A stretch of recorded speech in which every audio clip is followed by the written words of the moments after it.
Morning, my name is Cepeda. I'm the district manager in Richmond, and today I'm going to take you through the overall state of my territory. This past month, we encountered some challenges and some opportunities. I'm dealing with just a steady decline in lead flow, which directly affected my sales numbers. And kind of having a slow period, and partnered with some different factors with the factory and delivery. I wasn't able to push as much through my furnish pipeline, which in the end affected how much IR and in-store revenue I was able to bring in at the end of the month. But I do have a plan that I'm going to go through as the presentation unfolds as to how I'm going to get everything back on track. And having said that, we did have some significant wins, one of the biggest ones being the overall strength of the relationship that we have with the Home Depot stores. Yeah, one of the biggest wins was our relationship with the store. We spent 50 hours in the store working with associates, working with the new SASMs. So that was definitely, we were able to make a significant difference between me and my team. Going forward, the focus is going to be more placed on lead generation and lead generation awareness, how they can do it more efficiently alongside of us. So that takes me to the sales aspects of my team. In order for us to really capitalize on all that effort we're putting into the stores, we really need to work to improve the sales culture of the business. As you can see, we're at 105K for the month. We've got some opportunity when it comes to the lead to demo ratio. There's a couple of factors associated with that I'm going to get into here in a second. But the plan for that is, like I said, to focus on the store and just bring in more leads that we can actually turn into demos. When it comes to my furnish and install, like I said, we're still recovering from a slow period, from a slow start of the half. And alongside of things that are outside of my control, things like factory issues and delays, I wasn't able to push as much as I wanted, which in turn led me to install about 33,000 for the month. Now the big win there was that even with all of these supply chain issues that everybody seems to be going through, in spite of all that, we were still able to deliver on the promise of a 10 to 14 week turnaround time from sale to install. And then in addition, we were able to maintain 100% communication with the customer throughout that process. So between these two things partnered and the fact, all the work that we're going to be doing in the stores, that's going to set that that pattern going into September. So we'll be able to install $75,000 smoothly. All right. So when it comes to Home Depot specifically, I have been noticing a slow decline in lead flow for the past few months. Now, I'm sure that is mostly related to the recent change in leadership that occurred. So I knew that I needed to shift my focus and focus more on the store connectivity aspect of it. In order to be the voice and the face of not just cabinet makeover, but specialty in general, right? To make sure that all services are still being talked about and all services are still being pushed other than just HVAC. Right, so I personally had a lot of success working with associates, working with the newer SASMs, and going into October, my focus is going to be to spend 40 hours in the entire month myself, strictly devoted to anything lead generation, whether it's generating our own leads, or generating my own leads, and working with the associates and management team to make sure that they know how to do it efficiently. When it comes to my sales team, they did a phenomenal job being the face of cabinet makeover week in and week out.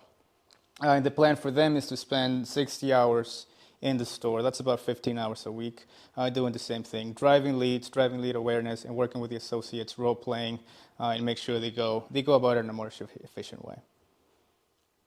So, we recently got a new DSM. There was a period of time where there was no leadership there. So the old DSM took the store manager's spot. They went to CGM. Right. Oh, you're talking about. Yeah. Yeah. So, but yeah, having Lisa as a new DSM really put really put a nice bow on the overall strength of our relationship. Having her walking with us right off the bat really increased the overall buy-in of the stores. So we're in a good place when it comes to Home Depot going into September. Do you ever walk with the sales managers in the store? Mm-hmm. No. Okay. Yeah, that's more of a week by week as I go in and I schedule ahead of time. But I'll get into that here in a second. So with leads in mind, I want to take you through our sales. This past month, we got 67 leads from the store, and we were able to turn 21 of those leads into actual demos. Now, that lead to demo ratio is about 30%, which was pretty alarming on my part. So when I saw that red flag, I knew I needed to look a little deeper. And what I found out is that 60% of those leads that were coming in were no longer interested in having an in-home consultation once we actually gave them a call. Now, 5% of the overall leads as well, they never picked up the phone to begin with. So as I'm sitting here thinking about it, I thought, maybe it's our speed to lead conversion. But that's unlikely. We do everything we can to get to the customer as quickly as we can when they first come in. So really the opportunity there is just getting more leads that we can actually turn into demos.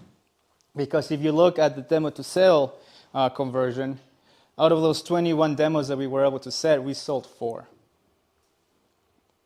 And so my plan when it comes to that is to generate 20 leads on our own by the end of the month. Now, the great thing about self-generated leads is that the lead to demo ratio for those are extremely high. So pretty close to 100%. So I'm confident out of those 20 leads, we're going to be able to run all of them. In addition to that, with all the work we're doing in the stores, I'm expecting about 70 leads to come in by the end of the month. And worst case scenario, assuming this trend continues of a large percentage of those not really going anywhere, I'm still anticipating being able to run about 50 to 55 demos by the end of the month, which will generate about $200K in gross sales. Now, after potentially losing some deals due to the lag time of trying to set them up with third-party financing, and even after credit rejects, which is extremely high right now. I'm averaging about two credit rejects a week for the last couple of months. So even after that, I'm expecting about $195K in net sales by the end of the month, which is what I need to make my goal of $900K for HDI, which is $100K per store. Home Depot and my relationship with them is going to be a huge part in making this goal, but it's not the whole picture. So the other component is going to be my team and how I maximize my time with them. So just real quick, I want to take you through a snapshot of my current team. I've got three people running demos in Richmond. Really, to be at full capacity, I need 5. And the plan for that is to recruit and have a full team being ready to run towards the end of November. Now, with the work we're doing in the stores and more leads coming in, we should have enough leads and demos to sustain a full team through the holidays when times are going to be slow. So that's what that timeline looks like. When it comes to my installers, I currently have 2. To be at capacity, I need 3. And the plan for that is to start recruiting towards the end of the year, so that way when we start the first half of next year, I'll be ready to hit the ground running with a full team of installers. All right, so when it comes to... Yes, ma'am. From out of stock perspective, did you say how long you've been out of stock? We kind of go back and forth. We recently lost a couple of designers, just due to not being able to run any demos and not really having a clear path as to their weekly schedule, since we weren't able to schedule as many demos as we wanted. So this is a All right. question. I know, I'm sorry I interrupted the presentation, but keep this big comment. Are you responsible for solving the out of stock, or do you have someone else that solves the out of stock? It's more of a team effort. Okay. Jeff handles some of the recruiting. When it comes to making the decision to bring somebody or not, it's more of a district manager and Andrew, Jared, and Jeff. Okay. So we are currently recruiting. Like I said, the plan is to have someone ready to go by the end of the month. Indeed. Or whoever. We try to think outside the box. we recruit everywhere and anywhere. Lisa Hines actually sent me a recommendation for someone that she thinks would be a good part of my team. So we're in the works of speaking with him. Leverage depot people too. I mean, if they know anyone or Mm-hmm. pro desk, I mean, on the install side, ask the question. Yeah. What they're doing. I mean, in Mm-hmm. the morning we get tons of people walking by there, so Yeah. utilizing a number of different mechanisms. Mm-hmm. So yeah, really the plan is to have a nice hospital of environment in the stores and have a nice lead flow going into the slow times. That way we can maintain a full capacity through the holidays and into next year. All right, so I'm gonna use this young lady, her name's Zio, as an example as to how I'm gonna be spending my time with my sales team. So going into October, I'm gonna spend about 105 hours strictly when it comes to anything sales. That's a combination of me running my own leads, so I intend on running at least 20 leads in the month, and spending 30 to 45 minutes 4 times a week with each of my designers. Now, how we're gonna keep ourselves motivated and how we're gonna hold ourselves accountable is that each and every one of these sessions is already in the calendar for the month. So I've already sat down with all of my team and we looked at the calendar and I say, this is when we're gonna train, this is when we're gonna train, and this is when we're gonna train. And we're gonna focus on anything from coaching, mentoring, and one-on-one not lead generating, role playing. And the intent of that is to give the designer an opportunity to be in an environment when they can make the mistakes they're naturally going to make in the home, but us be able to work through it and build that muscle memory that they require to go in there and successfully close as many demos as we can. So when it comes to coaching, that's the goal. For her specifically, she wants to be able to close 2 or 3 deals a week. Now, in order for her to do that in her current experience level, she needs to run at least 10 demos a week. Now, out of those 10 demos, she's going to close 3 of them. That should bring about $75,000 per week. And then once we work through all the third-party financing and all the credit rejects, she should still be at about $20,000 to $35,000 for each week. She's very motivated. He's got some great goals. Spending this much time with her really is going to set us up to hit the goal and thus hitting our goal. So that's what my time with a designer would look like. When it comes to my installers, now, like I said, we started off a little bit slow this year, but going into September, we are expecting to install significantly more.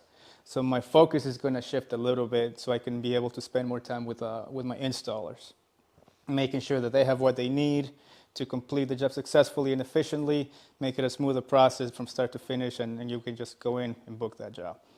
Now I want to take a little bit of time and mention Bittrex right here. Now it's useful all around, as Natalie said, but specifically for the installers. Bittrex gives us the ability to basically create a virtual project to the point where Jonathan would have everything he needs before he even sets foot on the job. He would have all the blueprints he needs. He would have the measurements, pictures of the kitchen, as well as the affirmation of work. So we would go through that in detail before he goes and picks up the material to take to a job. And it also gives him the ability to post pictures, questions, and everything he needs into that project. That way, nothing gets lost in the shuffle, and more than one person are able to see his questions and answer more efficiently. So yeah, we're going to spend a lot more time focusing on our installers going into September to make sure we have a smooth install transition. Now Michael is fairly new to the team. He's going to be he's an admin member. The reason I put him up as an example is because we're going to be doing a lot of work to make sure we get more leads and to make sure we get more demos. Now Michael is going to be focusing on making sure that all of those leads get turned into demos as quickly as possible. So his priority is to learn our systems, learn how we do things, so that he can help us maximize on all of this work that we're going to be doing with the stores. All right, so when it comes to my furnish aspect, like I've been saying, we had a little bit of we're still recovering from a slow period, right? And between that and issues with factories, delays in order processing and shipment confirmations. I wasn't able to push as much as I wanted through. Now, as things start to pick up, I am expecting to move a lot more through the pipeline. So in September, I was able to push 167 through to furnishing through install. By the time November comes along, I'm expecting to push 285K. And how I'm going to do that is kind of like I was talking about earlier, by focusing on that 7-day conversion. Now, everything else is kind of out of my control, things with the factory, things like that. But what I can control is that 7-day conversion, and that means 7 days between the time when it's sold to the time that the place gets ordered. Now, the factors that I can control when it comes to that are the blueprint accuracy that we get from our measure techs. So making sure that they're 100% accurate and that they're submitted in a timely manner, and also making sure that I'm constantly watching out for the order tech's needs. So that communication, that internal communication, is what's going to allow me to quickly and swiftly install these jobs that are coming through and achieve the numbers that I want to achieve. Now, when it comes to install, I was able to install one job this month. I'm anticipating being able to install 3 jobs in September. That's going to bring us 75K in IR. Anticipating spending 27 hours directly with anything associated with install, like I was saying, communication with the installers, and even more importantly, or just as important, communication with the customer. Because if I keep that customer happy, keep that line of communication open, the installation process is going to be a lot more smoother, allowing us to just book everything easily at the end of the install. Now, this is another big win that I want to bring attention to. I started off with 9 services this month. I was able to knock out quite a few, 5, and have 2 to tackle the next month. And I'm going to talk about this here in more detail in a second. But just using the processes that we use in the meetings that we implement, I'm really able to, first of all, lower the amount of days that it takes me to go from start to finish when it comes to a service, and also keep communication with the customer throughout. So at no point do they get elevated, at no point do they feel they need to go to the store, because they know I'm taking care of them. Whether it's good news or bad news, they know they're going to hear from me. So that sets them up at ease. Which brings me to my captainship. We're all in charge of running a different checkpoint every week. I personally run the service and warranties checkpoint. And during this meeting, we come together and we talk about our services. We talk about what we've got going on, what we're doing to keep the service moving along, and what the overall plan it is to achieve. Now, as a direct effect of us meeting this way, we've been able to work closely with logistics to make sure that we're prioritizing IR and also being able to knock out our services in a timely manner. And we've also been more accountable, and we've been communicating with our customers a lot more. Because of that added communication, overall, the amount of care tickets we've seen and the amount of elevated customers has decreased over the past month.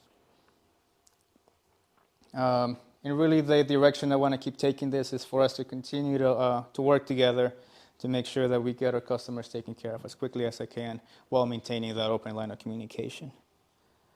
I have to jump in there. I Yeah. have to congratulate you on your communication and what you're doing. I don't hear from anything in that area, so I think that what you're doing is working. Mm-hmm. So whatever you do, keep doing it. Your others because it's Yeah. fantastic. Mm-hmm. Thank you for that. I really do appreciate it. Well, I appreciate it. And it really, I think somebody said it's a circle, right? So this is how I fix my leaf flow problem, right? To make sure that the customers that we take care of, they go right back to the store and tell them what a great time they had. How great the kitchen looks, and, it all adds up. And so this is why I'm so confident that we're going to hit our goal, because everything's lining up, everything's coming together. So just really quick, to give you a full rundown of the play, we're going to focus on just bringing in more runnable leads from the store. We're going to focus on selling as many of those leads as we can by focusing on coaching. From there, I'm going to focus on continued communication, whether it's internal or with the customer, to make sure we have a smooth transition for furnishing to install. And I'm going to spend a significant amount of time, more so than last month, into the actual install, to make sure that as very little things can go wrong, and we just go in there, get that IR, and take it to the bank.